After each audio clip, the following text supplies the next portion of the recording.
আজ আমি চিকেন রান্না করে দেখাবো। তার জন্যে চিকেনটাকে প্রথমে ভালো করে ধুয়ে নিয়েছি, পেঁয়াজগুলো কেটে নিয়েছিলাম, পেঁয়াজ, রসুন, টমেটো, লঙ্কা, হলুদ গুঁড়ো, সর্ষের তেল, আদা লঙ্কা বাটা ভালো করে মাখিয়ে খানিকক্ষণ রেখে দিয়েছিলাম।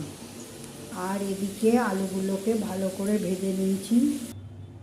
এরপর গরম তেলে তেজপাতা আর গোটা গরম মশলা এগুলো দিয়ে দেবো প্রথমে, আর 1 চামচ মতো চিনি দিয়ে দেবো। এরপর কড়াইয়ে মাংস মাখাটা ঢেলে দিয়ে ভালো করে নেড়ে চেড়ে খানিকক্ষণ নিতে হবে। এখন এতে আমি স্বাদ মতো লবণ দিয়ে দিলাম, দিয়ে আবার ভালো করে নেড়ে চেড়ে মিশিয়ে নেব।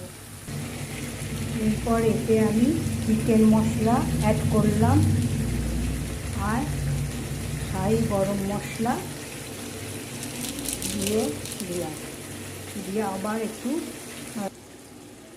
আমার মাংস কষা হয়ে গেছে। এবার আমি জলটা গরম করে রেখেছিলাম সেইটা এতে দিয়ে দেবো।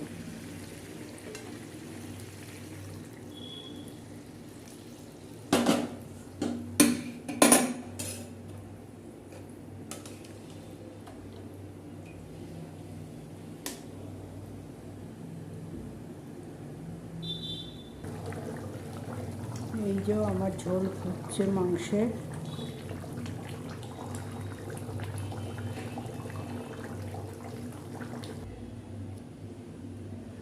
এই দেখুন আমার চিকেন রান্না রেডি হয়ে গেছে। কেমন হয়েছে সবাই বলবেন।